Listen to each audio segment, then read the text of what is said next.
Bonjour à toutes et à tous, bienvenue sur Agriculture des Outre-mer, un podcast d'Outre-mer 360. Nous sommes de retour en direct du Salon de l'Agriculture à Paris, porte de Versailles. Vous écoutez Agriculture Outre-mer d'Outre-mer 360 en partenariat avec l'Odéadom, un podcast pour découvrir les produits, les acteurs, les saveurs agricoles de notre territoire. Aujourd'hui, nous partons en Guadeloupe, plus précisément à Vieux-Habitants.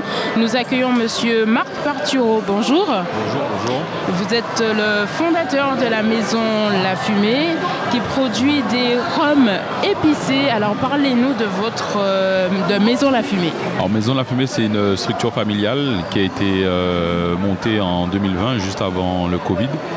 Mais en fait, ces produits qu'on agro-transforme, on les agro-transforme depuis plus de 15 ans. Et c'est à force de retours positifs des amis et de la famille qu'on a décidé de vraiment se lancer dans le bain.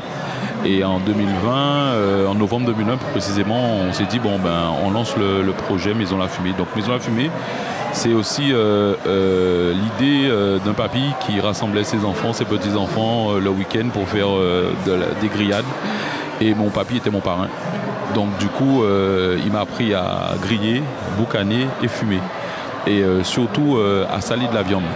Et donc petit à petit, avec tous ces repas familiaux où tout le monde était là, rigolait, mangeait surtout, parce que le barbecue rappelle en fait les vacances, les repas familiaux. J'ai été bercé par ça depuis tout petit, donc ça m'a emmené tout naturellement vers le métier de la restauration. Je suis chef de production dans une cuisine centrale. Et à côté, je continue ma passion, puisque c'est vraiment en fait une passion pour moi, l'agro-transformation. Et j'essaie vraiment de surprendre. Le but de Maison La Fumée, c'est vraiment de surprendre le consommateur à des choses qui lui rappellent, on va dire, le partage. On essaye de mettre en fait, comme on dit souvent, qu'on retire les difficultés de fumer pour garder que le côté positif et le goût de la fumée. On a créé cette maison pour justement prouver qu'il y avait des choses qu'on pouvait faire autrement. Donc on a commencé par fumer de la viande et des épices, de l'huile aussi. Donc nous on a fumé l'huile de coco, première pression à froid. Et petit à petit on a commencé à adapter les choses, créer des choses pour faciliter la cuisine, avoir ce goût fumé dans les assiettes telles que les épices fumées. Donc on cueille les épices chez nous, on les fait sécher, on les fait fumer. Et ensuite, on les passe en poudre pour pouvoir avoir un combo épicé pour pouvoir surprendre les invités. Alors, vous avez élaboré, avant de passer aux alcools, vous avez élaboré une sauce. Une sauce barbecue à base de sirop de canne. Parce que le but aussi, c'est de se dire comment on peut changer la manière de créer des produits tout en gardant le goût. Donc, notre but, c'était de retirer en fait la sauce tomate de la sauce barbecue et d'intégrer le sirop de canne. C'était pas facile, c'était pas gagné d'avance, mais on a réussi petit à petit à arriver avec un mélange d'épices, toujours piment végétarien, bois d'Inde et tout, à avoir ce goût fumé qui est très intéressant. Donc on a sur un mélange sucré-salé, une sauce barbecue fumée qu'on a appelée en fait maïbois. Maïbois, pour moi, maïbois c'est un mot pour dire la petite chose qu'on a besoin. Et aussi maïbois, c'est le nom d'un ami. Et c'est pour la petite histoire, pour la sauce barbecue. Cette sauce-là qu'on a créée, c'était une sauce qu'on mettait dans notre jambon de Noël. D'accord, oui. Et cet ami, en fait, chaque fois qu'il m'achetait du jambon de Noël, il me disait « Est-ce que tu peux pas mettre un supplément sauce ?» À chaque fois. Et je me suis dit « Mais s'il aime la sauce comme ça, on peut faire quelque chose. » Donc on l'a lancé. Et une fois qu'on l'a lancé, on l'a créé. Je lui ai dit « Si jamais j'arrive à faire aimer ce produit, je vais essayer de me donner un nom qui se rapproche le plus du tien. » Et lui, il s'appelle Maïbois, et moi, j'ai donné à ma sauce le nom Maïbois. Et ensuite, vous avez transféré ces épices pour le boucanage, l'assaisonnement dans vos alcools. Alors, vous avez quoi comme produit là sur la table? Alors, sur la table, j'ai déjà ma base, parce qu'on a créé, il faut le dire, le premier rhum agricole blanc fumé. D'accord. Donc, nous, on ne fait pas de rhum. On agro-transforme le rhum. On prend une très bonne base qui est le rhum agricole blanc de la maison de la distillerie Montebello, qui pour moi, avec le rhum biel, est un rhum qui est très végétal. Et c'est ces deux rhums en fait que je fume qui me permettent en fait d'avoir ce côté végétal qui ressort même après le fumage. Et donc on a cette base de rhum blanc agricole fumé.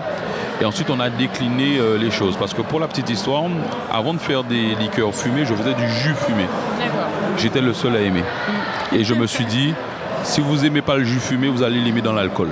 Et c'est comme ça que l'aventure Maison La Fumée, alcool fumé a commencé il y a 10 ans. Et donc, petit à petit, on a voulu suivre en fait les fruits de saison. Donc d'abord le maracuja, ensuite le citron, ensuite la mangue. La mangue, c'est un produit qui se gaspille en Guadeloupe.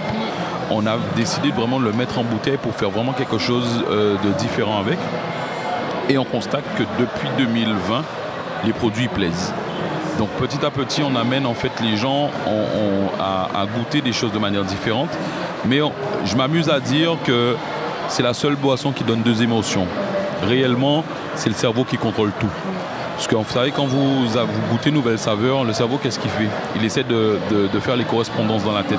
Les correspondances avec en fait les produits que vous avez déjà goûtés dans le passé.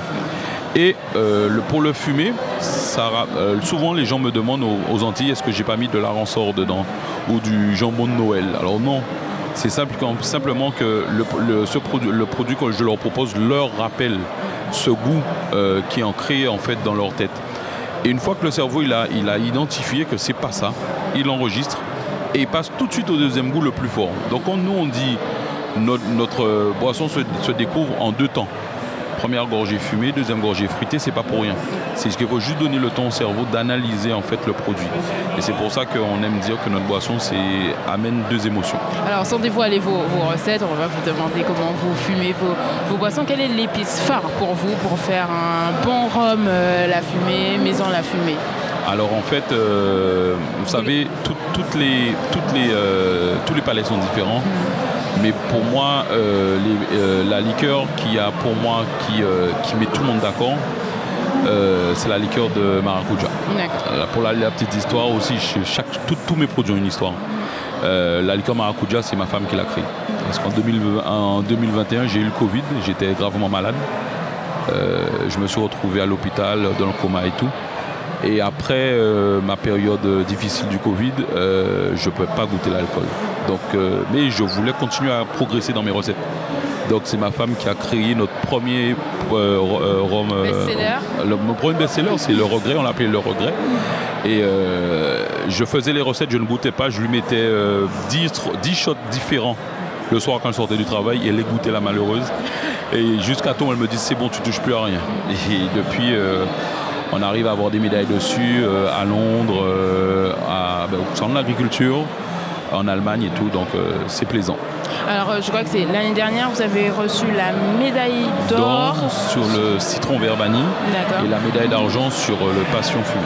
Et aujourd'hui vous avez mis en compétition lors du concours quel rhum? Alors j'en ai mis toujours le citron vert vanille, le maracuja, mais aussi le schrob. Le schrob, c'est ma maman, vous savez, c'est notre entreprise familiale. On essaie vraiment d'intégrer tout le monde dans la compétition, parce que voilà, ma mère qui voulait pas du tout mettre son schrob, voulait pas le changer, parce qu'en fait elle le fait avec du rhum blanc. Mais le schrob, je précise, c'est un rhum avec des écorces d'orange, voilà, et qui est en fait qui est fait toujours pour la Noël. C'est un rhum qu'on laisse macérer dans des écorces d'orange qu'on laisse macérer dans du rhum pendant 6 à 8 mois au soleil. Mais c'est vraiment une recette de grand-mère que ma mère elle fait depuis des années. Et cette année, l'année dernière, je lui ai dit écoute, je fais du rhum fumé, c'est pas pour rien. Donc arrête cette histoire de rhum blanc tout le temps que tu fais ton schrob. On essaye, et si ça plaît, pendant la période de Noël, on le met au concours. Il a été au concours, on croise les doigts. Demain, peut-être une récompense. On espère aussi que vous allez continuer à glaner de nombreuses médailles pour vos productions. Aujourd'hui, la gamme, on peut vous retrouver où? À Paris, pour ceux qui souhaitent découvrir vos produits. Pour découvrir nos produits, on est dans une marketplace sur Internet. On est avec Domino Show. Sur Instagram, Domino Show, Domino et Show, c'est ho.com, et vous retrouvez l'ensemble de notre gamme. Et voilà, alors on est en train de s'organiser, bien sûr, parce que c'est vrai que ça fait 5 années de suite qu'on revient. C'est vrai que c'est pas facile. de venir, puisque le contexte douanier fait qu'on doit avancer énormément d'argent et c'est pas facile pour des petits producteurs. Donc on est en création justement d'une structure sur Paris pour pouvoir mettre nos produits et avoir un dépôt sous douane. Et justement, en parlant de production, à l'année, vous produisez combien de bouteilles à peu près en ordre de grandeur 10 000 bouteilles. 10 000 bouteilles. 10 000 bouteilles qui sont, vous avez consommées au Salon de l'Agriculture, Foire de Paris et en Guadeloupe. D'accord, très bien. On peut vous retrouver lors des foires un peu partout. Exactement. Donc de toute manière, on l'annonce sur nos réseaux sociaux. On est sur nous, pour nous suivre, c'est Maison La Fumée, tout simplement. Et on l'annonce à chaque fois tout ce qu'on fait. Et ça nous plaît de montrer aussi ce qu'on fait, puisque on nous identifie beaucoup à l'alcool, mais nous sommes des passionnés de charcuterie. On fait du magret de canard séché, fumé. Et ça aussi, c'est un produit qu'on fait découvrir aux gens sur le salon et ils adorent. D'accord, très bien. Un petit mot pour la fin, un petit message? Je suis très content d'être là chaque année et on essaie de représenter la Guadeloupe du mieux qu'on peut. Cette année, c'est un peu plus compliqué puisqu'on nous a changé de pavillon. Oui. Donc les gens étaient habitués à nous retrouver au pavillon 5, 5.2. Et de seul coup, là, 7.2, c'est différent pour eux. En plus, on était avec la restauration. Donc la restauration au 3e niveau, 7.3, nous on est au 5.2. Donc les gens ne savent pas quoi faire. Soit monter, soit descendre, et c'est un peu perturbant. Alors, je ne sais pas comment ce sera pour les autres années. Mais en tout cas, ce serait mieux de rassembler. Pourquoi pas faire un pavillon outre-mer? Et là, en fait, vous avez toutes les outre-mer. Alors, je peux comprendre que les outre-mer, c'est le fer de lance qui ramène énormément de personnes. Mais c'est pas de notre faute si on ramène, on ramène le soleil. Bon produit. On a de bons